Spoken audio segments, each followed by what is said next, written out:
Mean राशि वालों, आप सभी का स्वागत है मीन मंथन यूट्यूब चैनल में। आपकी मौत को बुलावा भेज रही हैं आपके पूजा घर में रखी हुई ये 3 अपशगुनी चीजें। इन्हें आज ही इसी वक्त अपने पूजा घर से निकाल कर बाहर फेंक दो, वरना अकाल मृत्यु, दुर्घटना, बीमारी, दरिद्रता और दुर्भाग्य आपके घर में प्रवेश कर जाएगा। समय रहते आप इस वीडियो को देख लें और इस वीडियो में बताई जा रही 3 चीजों को अच्छी तरह से समझ लें और उन्हें अपने पूजा घर से निकाल कर बाहर फेंक दें, वरना बहुत देर हो जाएगी। जी हाँ बंधुओं, एक बात याद रखना कि किसी भी इंसान के घर में जो पूजा घर होता है वह घर का सबसे पवित्र स्थान होता है। पूजा घर में से इतनी अधिक सकारात्मक या यूं कहें कि भगवान की ऊर्जा निकल रही होती है कि यह पूरे घर को पवित्र करके रखती है। और यह सकारात्मक ऊर्जा या यूं कहें कि भगवान की कृपा और आशीर्वाद की वजह से ही घर के लोगों की बुद्धि स्थिर रहती है, सद्बुद्धि रहती है, घर में आमदनी इनकम बनी रहती है और बरकत लगातार आती रहती है। लेकिन कभी कभी आपकी ही गलतियों की वजह से आपके पूजा घर का जो पवित्र स्थान है वह दूषित हो जाता है। और एक बात याद रखना कि एक बार यह स्थान दूषित हो गया तो फिर इसे पवित्र कर पाना बहुत मुश्किल होता है, क्योंकि पूजा घर में देवी देवताओं का वास होता है। और एक बार दिव्य शक्तियां आपके पूजा घर को छोड़कर चली गईं तो फिर हर प्रकार की नकारात्मक ऊर्जा, भूत प्रेत पिशाच निशाचर सब आपके घर में प्रवेश कर जाएंगे। और फिर ऐसी ऐसी घटनाएं आपके घर में घटित होंगी जिनके बारे में सोचकर ही आप कांप उठेंगे, आपके रोंगटे खड़े हो जाएंगे। और जो भगवान की ऊर्जा आपके घर से जा चुकी है उसे वापस घर में लाना बहुत मुश्किल है। बड़े बड़े पूजा पाठ और अनुष्ठान करने के बाद भी इस कार्य में सफलता हासिल नहीं हो पाती है। और सबसे बड़ी बात कि घर के मुख्य सदस्यों की बुद्धि फिर जाती है, यूं कहें कि उन्हें मति भ्रम होने लगते हैं, तो फिर वे ऐसे ऐसे कार्य और करने लगते हैं जिससे कि सकारात्मक ऊर्जा, भगवान की कृपा और आशीर्वाद घर से कोसों दूर हो जाते हैं। इसीलिए आपने देखा होगा कि किसी किसी इंसान के घर में विनाश लीला एक बार प्रारंभ होती है तो वह इस हद तक चली जाती है कि उस घर में अकाल मृत्यु तक होने लगती है।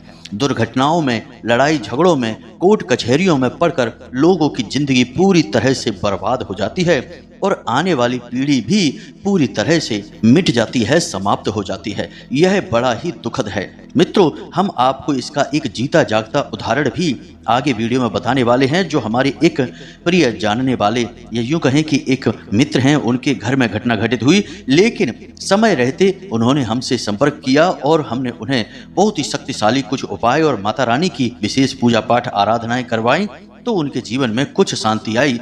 लेकिन तब तक देर भी हो चुकी थी और उनके घर में एक जवान बालक की, जिसकी केवल 24-25 साल उम्र थी, दुर्घटना में अकाल मृत्यु हो चुकी थी। जी हाँ बंधु, यह बड़ी ही दुखद घटना है, हम आगे आपको बताएंगे और इस घटना के माध्यम से आपको बहुत कुछ सीखने को भी मिलेगा। मित्रों, चाहे कुछ भी हो जाए, कैसी भी बुरी से बुरी स्थिति आपके घर में बन जाए, लेकिन अपने घर के पूजा घर को कभी दूषित मत होने देना। इसके लिए बहुत ही कठोर और बहुत ही कड़े नियम हैं, उन्हें आपको मानना ही होगा, क्योंकि यहाँ अगर एक बार नकारात्मकता प्रवेश कर गई तो फिर इधर वापस से सकारात्मकता को ला पाना लगभग नामुमकिन है। जी हाँ बंधुओं, पूरे घर का शुद्धिकरण, हर एक इंसान का शुद्धिकरण और कई बड़े महंगे और कठोर अनुष्ठान कराने पड़ते हैं, तब जाकर कहीं घर में शुद्धता वापस आ पाती है। ईश्वरीय ऊर्जा, ईश्वर का प्रेम, आशीर्वाद वापस घर में आ पाता है। और यह हर एक के बस की बात नहीं है, क्योंकि परिस्थितियां भी ऐसी होनी चाहिए जब इंसान इन सब कार्यों में सक्षम हो और सबके पास समय भी होना चाहिए। ऐसा होता नहीं है तो हमेशा वही होता है जिसके बारे में डर रहता है, यानी कि अनिष्टकारी घटनाएं होती चली जाती हैं और बाद में नामो निशान तक मिट जाता है।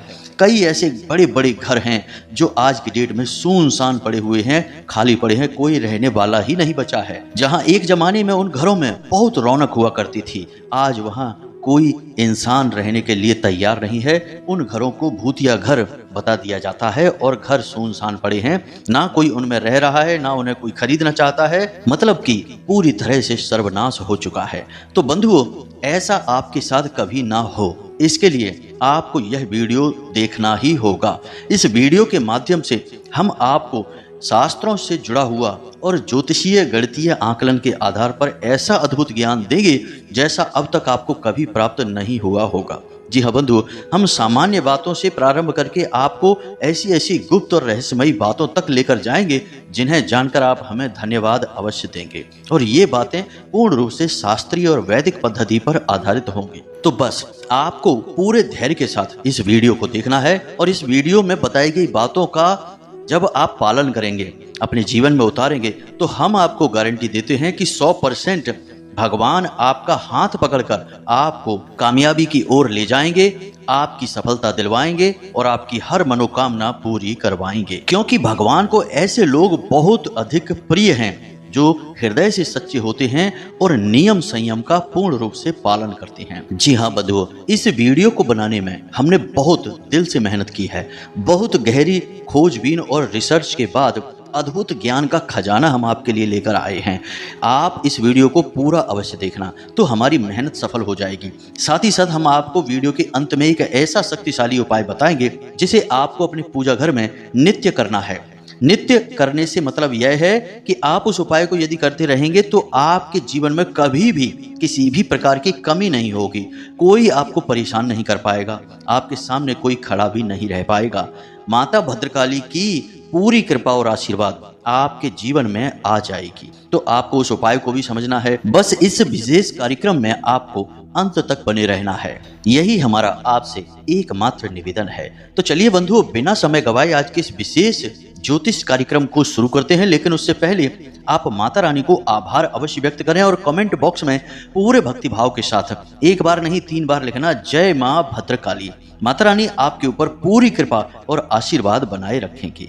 इसी के साथ साथ इस दास का आपसे एक छोटा सा निवेदन और है कि यदि आप इस चैनल पर पहली बार आए हैं तो इस चैनल को सब्सक्राइब करके बगल में जो घंटी का निशान है उसे भी अवश्य दबा ही दें। ऐसा करके आप हमारे और माता रानी के दिव्य परिवार के सदस्य बन जाएंगे और फिर आपके जीवन में अपने आप ही माता रानी की कृपा आ जाएगी और खुशहाली और सुख सुविधाएं अपने आप आपको मिलने लगेंगी। तो चलिए मित्रों, जल्दी से चैनल को सब्सक्राइब करिए, फिर आगे बढ़ते हैं। तो दोस्तों, अब ध्यान से सुनो। आपके पूजा घर में जो सामग्री पड़ी हुई है जिसे आप पूजा करने में प्रयोग करते हैं, जैसे धूप है, अगरबत्ती है, दीपक है और पूजा पाठ की किताबें हैं। अब एक चीज आप ध्यान रखिए कि आपके पूजा घर में केवल वही चीजें होनी चाहिए जो धर्म से, पूजा पाठ से जुड़ी हुई हैं। कोई भी पूजा पाठ के अतिरिक्त चीज आपके पूजा घर में होनी नहीं चाहिए। अब जैसे मानकर चलिए कि कुछ बर्तन हैं जो आपकी पूजा में प्रयोग होते हैं, लेकिन कुछ बर्तन ऐसे हैं जो एक्स्ट्रा होते हैं, फालतू होते हैं। उन्हें आप प्रयोग तो नहीं करते लेकिन वे आपके पूजा घर में पड़े रहते हैं। अब होता यह है कि वे बर्तन पीतल के होते हैं या तांबे के होते हैं और उन बर्तनों को आप प्रयोग भी नहीं कर रहे हैं तो वे मैले होने लगते हैं। क्योंकि उनका प्रयोग नहीं है तो उन्हें धोया भी नहीं जाता है, साफ सुथरा भी नहीं किया जाता है। कई बार ऐसा होता है कि पूजा घर में कोई बड़ा कटोरा है या कोई ऐसी वस्तु है, कोई चम्मच है, कोई ऐसी वस्तु है जो कि लंबे समय से प्रयोग नहीं हो रही है बर्तनों में और वह पड़ी हुई है।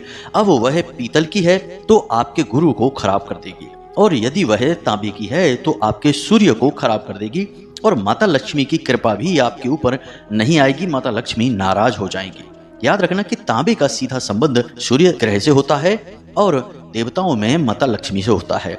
उसी प्रकार पीतल का सीधा संबंध गुरु से होता है और देवताओं में भगवान श्री हरि विष्णु से, नारायण से होता है।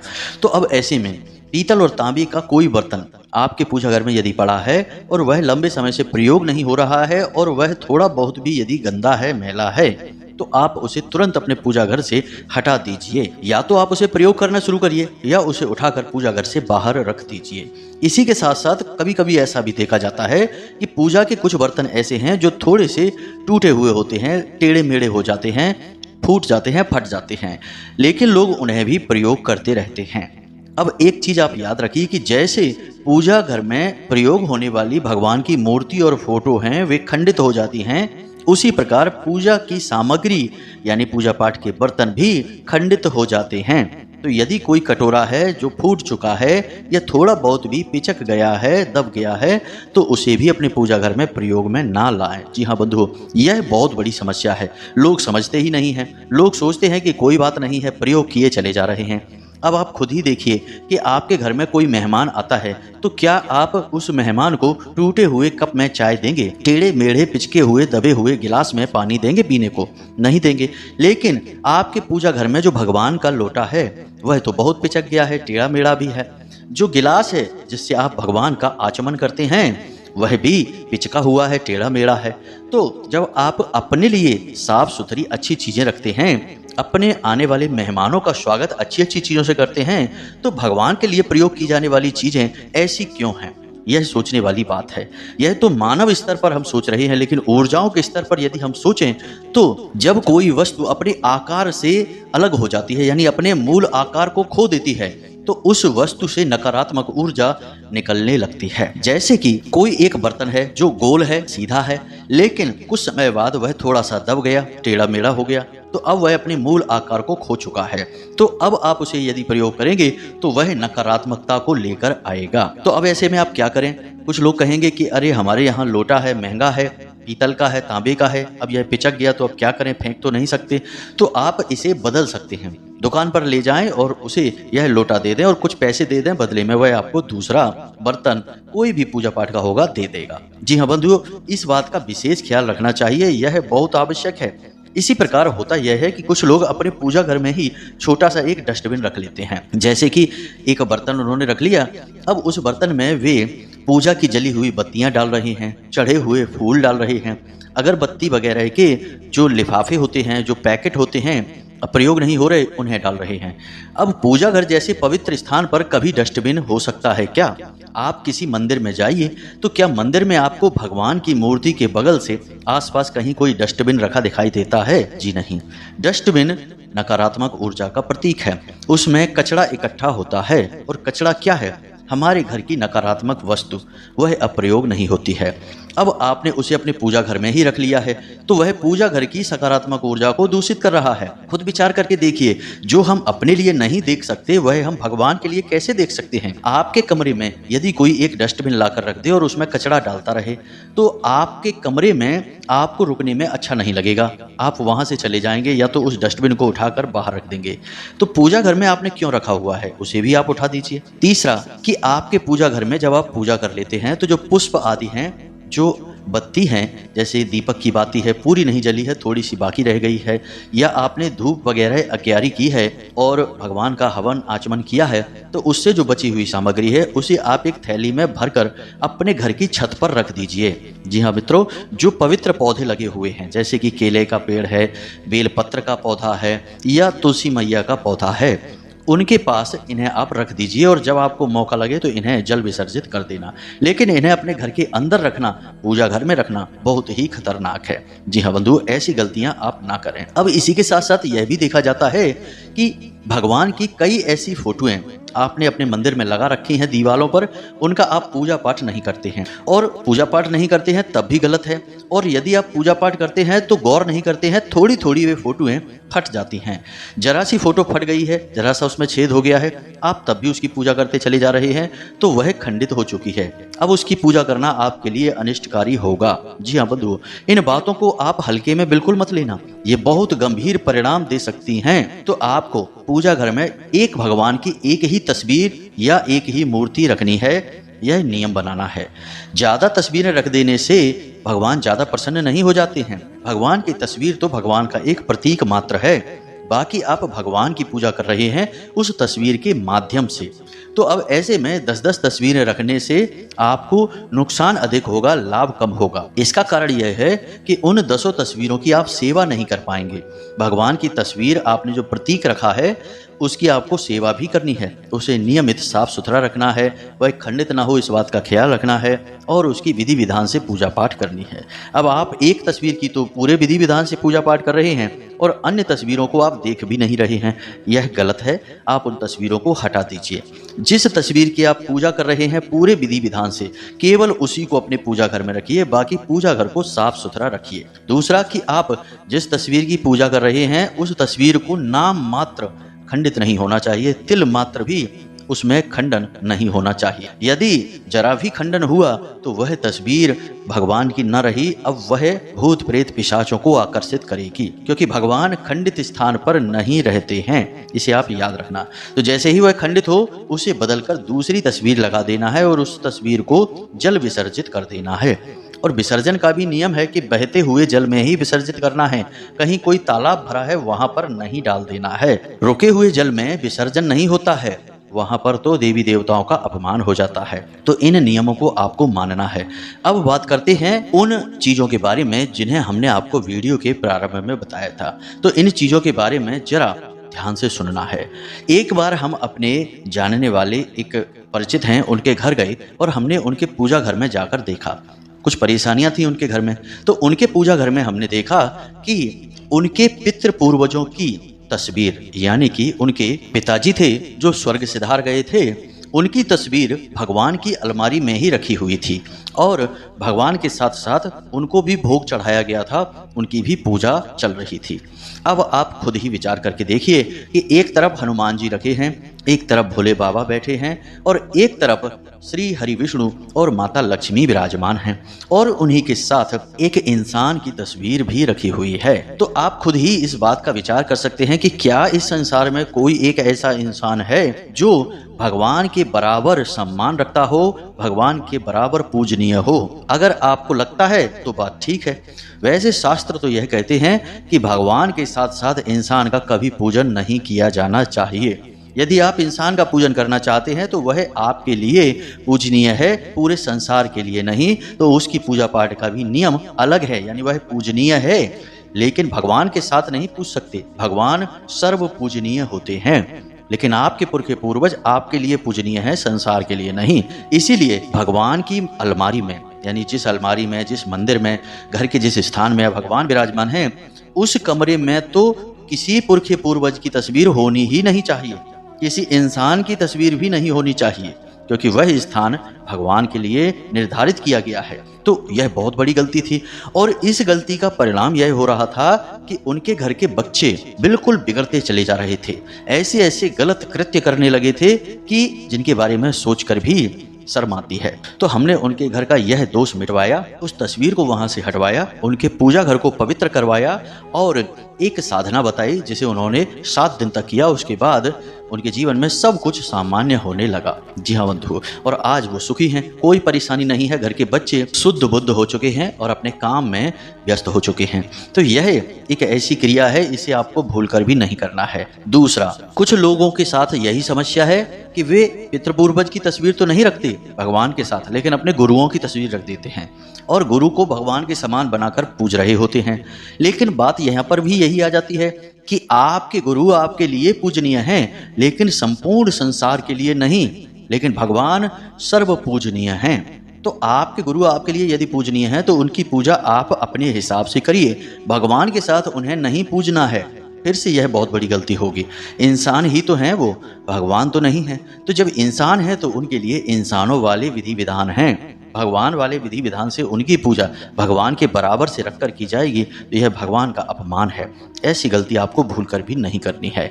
उन्हें भी उस स्थान से हटा दीजिए, पूजा घर में से ही हटा दीजिए और दूसरे किसी स्थान पर रखिए और उनका जैसा आप चाहें वैसे पूजा पाठ करें, लेकिन भगवान के साथ नहीं करना है। तो यह बहुत कठोर नियम है, इसे आपको मानना ही होगा। अब दूसरी चीज के बारे में बात कर लेते हैं। इसके बारे में भी लोगों को बहुत बड़ा भ्रम है। याद रखना कि पूजा घर में वो चीजें रखी जाती हैं जो पूजा पाठ के प्रयोग की होती हैं और भगवान के लिए उपयोगी होती हैं, यानी पूजा पाठ में प्रयोग की जाती हैं। निर्माल्य यानी उपयोग हो चुकी चीज का पूजा घर में कोई स्थान नहीं होता है। अब कुछ लोग अपने पूजा घर में मोर पंख रख लेते हैं या मोर पंख से बनी हुई चीजें रख लेते हैं, लेकिन आप खुद विचार करके देखिए कि मोर पंख भी निर्माल्य है, उसे भी मोर ने त्याग दिया है। तो आप उसे अपने पूजा घर में रख रहे हैं तो वह असल में किसी की त्यागी हुई वस्तु है, उपयोग की जा चुकी वस्तु है। तो पहली चीज कि वह निर्माल्य है और दूसरी चीज कि वह त्यक्त है, यानी त्यागी गई वस्तु है। अब ऐसी वस्तु भगवान के स्थान पर रखना सर्वथा अनुचित होता है, गलत होता है। अब यह बात सत्य है कि मोर पंख को भगवान श्री कृष्ण से जोड़कर देखा जाता है, तो आप उसे अपने घर के अन्य स्थानों पर रख सकते हैं। यानी अपने ड्राइंग रूम में रख सकते हैं, अपने बेडरूम में रख सकते हैं। वहाँ पर मोर पंख की सकारात्मक ऊर्जा आपको बहुत लाभ पहुँचाएगी। लेकिन यही मोर पंख यदि आपने अपने पूजा घर में रख दिया तो यह आपको बहुत अधिक नुकसान पहुँचाएगी। जी हाँ बंधुओं, इसे आप नोट करके रख लीजिए। आपको यकीन नहीं है तो आप कुछ दिन के लिए मोर पंख अपने पूजा घर में रखकर और फिर पूजा पाठ अपनी करते रहिए। आपको बिल्कुल नकारात्मक परिणाम प्राप्त होंगे। नकारात्मक ऊर्जा आपके जीवन और विचारों में प्रवेश कर जाएगी। आपके लिए हर एक फैसले गलत साबित होने लगेंगे और आपको भयंकर नुकसान और घाटा होने लगेगा। अब तीसरी वस्तु के बारे में बात करते हैं। इसे भी लोग अक्सर अनदेखा कर जाते हैं। कुछ लोग कहीं से सुनकर या किसी की बात मानकर या देख दाख कर यंत्र ले आते हैं। कोई लक्ष्मी यंत्र लेकर आता है, कोई कुबेर यंत्र लेकर आता है, या सर्व बाधा निवारण यंत्र लेकर आ जाते हैं, जिसमें कई प्रकार के यंत्र बने होते हैं। अब लोगों को यंत्रों का कोई ज्ञान तो होता नहीं है, उन्हें प्राण प्रतिष्ठित भी नहीं करते हैं और उनका विशेष पूजा पाठ भी नहीं करते हैं। लेकिन यंत्र कोई साधारण वस्तु नहीं होती है। यंत्र यानी कि एक उपकरण। अब उपकरण क्या है?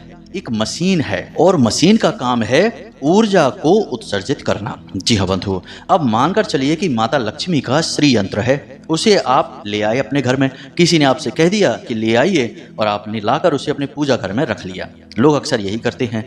अब आपने उस यंत्र को प्राण प्रतिष्ठित नहीं किया, उसकी ऊर्जाओं को शुद्ध नहीं किया, सकारात्मक नहीं किया, पवित्रता का ख्याल नहीं रखा और उसे बस यूं ही लाकर पूजा पाठ प्रारंभ कर दिया, तो यह जो यंत्र है यह नकारात्मक ऊर्जा को उत्सर्जित करने लगेगा। आपके घर की लक्ष्मी को यह सोखने लगेगा। आपके घर से माता लक्ष्मी तुरंत विदा हो जाएंगी और दरिद्रता प्रवेश कर जाएंगी। कुछ लोगों के यहाँ हमने देखा है कि यंत्र उनके पूजा घर में रखे तो हैं, लेकिन मैले कुचैले हो गए हैं, गंदे हो गए हैं। धातु के हैं तो उनके ऊपर जंग लग चुकी है, लेकिन उन्हें ना तो साफ किया जा रहा है और ना ही उन्हें विधि विधान से पूजा जा रहा है।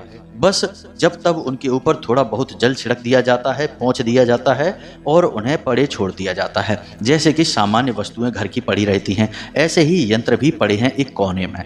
लेकिन यह तो और भी ज़्यादा भयंकर हो गया, क्योंकि एक बार यंत्र यदि मैला हो चुका है और आपने उसे यूं ही पड़ा छोड़ दिया है, तो हमने जैसे कि अभी कहा यंत्र एक मशीन है, एक उपकरण है, इसीलिए उसका नाम यंत्र है। तो अब वह ऊर्जा उत्सर्जित करेगा, वह या तो नकारात्मक ऊर्जा उत्सर्जित करेगा या सकारात्मक ऊर्जा। अब आपने यदि नियम संयम का ख्याल नहीं रखा तो नकारात्मक ऊर्जा। और एक बात और हम आपको बता दें कि यंत्र जिस भी नियम के लिए लिया जाता है, जिस भी उद्देश्य के लिए लिया जाता है, जैसे माता लक्ष्मी का यंत्र है, और यदि उसका अपमान हुआ है, विधि विधान से पूजन नहीं हुआ और नकारात्मक ऊर्जा को उत्सर्जित किया, तो वह सबसे पहले आपके घर की लक्ष्मी को ही आपसे दूर कर देगा, यानी आपको रुपए पैसे से जुड़ी समस्याएं देगा।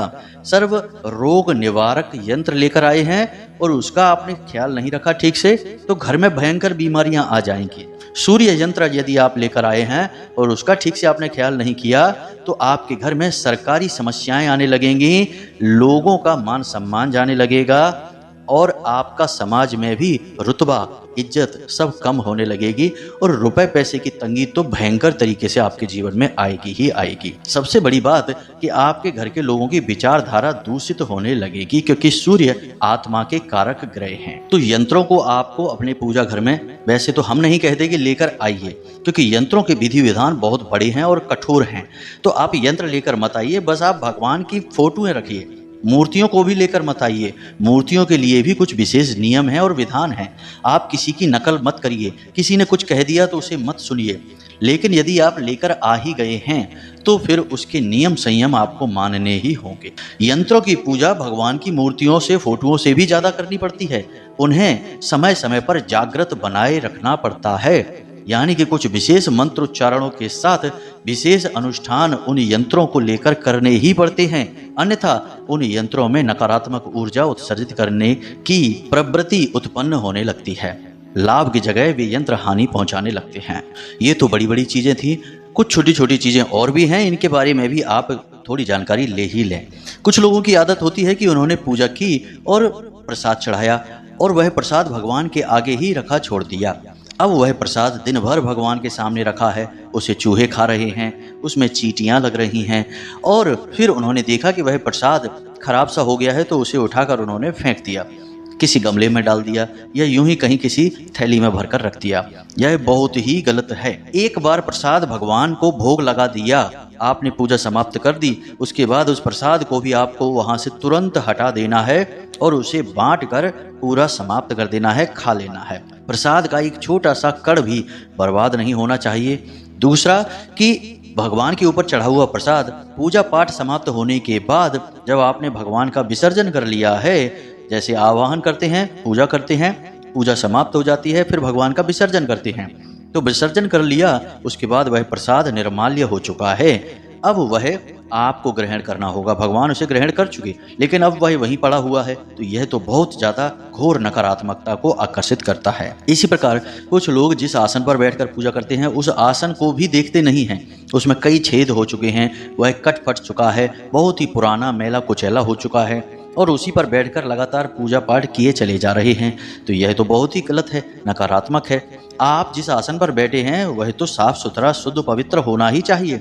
आसन का भी पूजन का विधान है, बिना आसन पूजन के आप उस पर बैठ नहीं सकती हैं। यदि आप उस पर बैठ गए तो आपके साथ साथ भूत प्रेत पिशाच भी बैठ जाएंगे। याद रखना कि आप चाहे दुनिया में किसी भी स्थान पर हों, दुष्ट आत्माएं, नकारात्मक ऊर्जाएं हर वक्त आपके आसपास मौजूद रहती हैं और वे आपके द्वारा की गई हर एक पूजा पाठ और पुण्य कर्म के फल को सोख लेना चाहते हैं। तो वे इसी मौके की तलाश में रहते हैं कि आप कब गलती करें। तो इन बातों को आपको मानना ही होगा। इसी के साथ साथ जब आपकी पूजा समाप्त हो जाती है तो आप अपने आसन के नीचे थोड़ा सा जल समर्पित अवश्य करें। एक चम्मच से थोड़ा सा जल आसन के नीचे डालें और मंत्रोच्चारण करें 3 बार, ओम इंद्राय स्वाहा, ओम इंद्राय स्वाहा।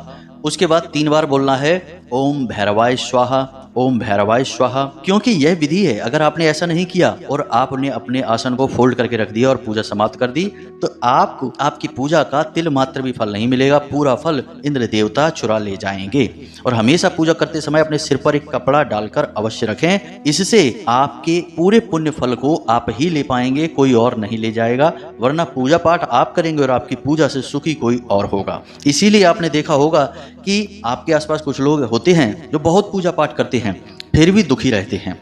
दुखी रहने का कारण यही है कि उनके पूजा पाठ और पुण्य कर्म का फल तो कोई और ही ले रहा है और उन्हें तो कुछ भी नहीं मिल रहा है और वे यूं ही आस लगाए बैठे हैं कि भगवान उनकी अब सुनेंगे तब सुनेंगे। तो भगवान कैसे सुन ले उनकी जब आपने नियम ही नहीं माने हैं। याद रखना कि भगवान वैदिक नियमों को मानते हैं, आपके बनाए आपके मन के नियमों को नहीं मानते हैं, क्योंकि भगवान सबके लिए हैं। वे सर्व विदित हैं, सर्व पूज्य हैं और सर्वव्याप्त हैं। तो आपको वही नियम मानने होंगे जो सर्व विदित हैं, सर्व पूज्य और सर्व व्याप्त हैं और उसी भगवान के लिए बनाए गए हैं। तो उम्मीद है कि जो जानकारी हमने आपको दी है वह आपको अच्छी तरह से समझ में आ गई है। अब इस जानकारी का आप प्रयोग करिए, कहाँ गलतियां आप कर रहे हैं इन गलतियों को चुन चुन कर दूर करिए, फिर आपको आपकी पूरी पूजा पाठ का फल प्राप्त होने लगेगा। यदि कोई प्रश्न आपके मन में बनता है तो आप कमेंट करके पूछें या वीडियो के डिस्क्रिप्शन में दिए गए नंबर पर मैसेज करके पूछ सकते हैं। समय मिलने पर हम आपके सभी प्रश्नों के जवाब अवश्य देंगे ही, थोड़ा इंतजार आपको करना पड़ सकता है। इसी के साथ साथ आज के इस वीडियो को विराम देते हैं। हमेशा हंसते रहिए, मुस्कुराते रहिए, सकारात्मक रहिए और एक बार दिन में मंदिर अवश्य जाइए, क्योंकि आपका उद्धार वहीं से होना है। तो प्रेम से बोलिए जय माई की जय, माँ भद्रकाली। माता रानी आपका कल्याण करेंगी। धन्यवाद।